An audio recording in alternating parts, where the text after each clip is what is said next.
किसी शिष्य ने गुरु से पूछा, स्वर्ग और नरक क्या है? गुरु ने कहा, हम स्वयं।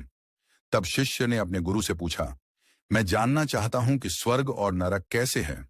गुरु ने कहा, आंखें बंद करो और देखो। फिर उसके गुरु ने कहा, अब स्वर्ग देखो, और थोड़ी ही देर बाद कहा, अब नरक। जब उस शिष्य ने आंखें खोली तो वे आश्चर्य से भरी हुई थीं। उसके गुरु ने पूछा, क्या देखा? वह बोला, स्वर्ग में मैंने वह कुछ भी नहीं देखा जिसकी लोग चर्चा करते हैं। न ही अमृत की नदियां थीं और न ही स्वर्ण के भवन थे। वहां तो कुछ भी नहीं था, और नरक में भी कुछ नहीं था। न ही अग्नि की ज्वालाएं थीं और न ही पीड़ितों का रुदन। इसका कारण क्या है?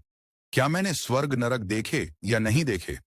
यह सुनकर उसका गुरु हंसने लगा और बोला, निश्चय ही तुमने स्वर्ग और नरक देखे हैं, लेकिन अमृत की नदियां और स्वर्ण के भवन या कि अग्नि की ज्वाला और पीड़ा का रुदन तुम्हें स्वयं ही वहां ले जाने होते हैं। वे वहां नहीं मिलते। जो चीजें या वस्तुएं हम अपने साथ ले जाते हैं, वही वहां हमें उपलब्ध हो जाती हैं। हम ही स्वर्ग हैं, हम ही नरक हैं। व्यक्ति जो अपने अंतस में होता है, उसे ही अपने बाहर भी पाता है। जो बाह्य है, वह आंतरिक का ही प्रक्षेपण है। भीतर स्वर्ग हो तो बाहर स्वर्ग है, और भीतर नरक हो तो बाहर नरक। स्वयं में ही सब कुछ छिपा है। जो उसे जान लेता है, वह मृत्यु में भी जीवन को पा जाता है।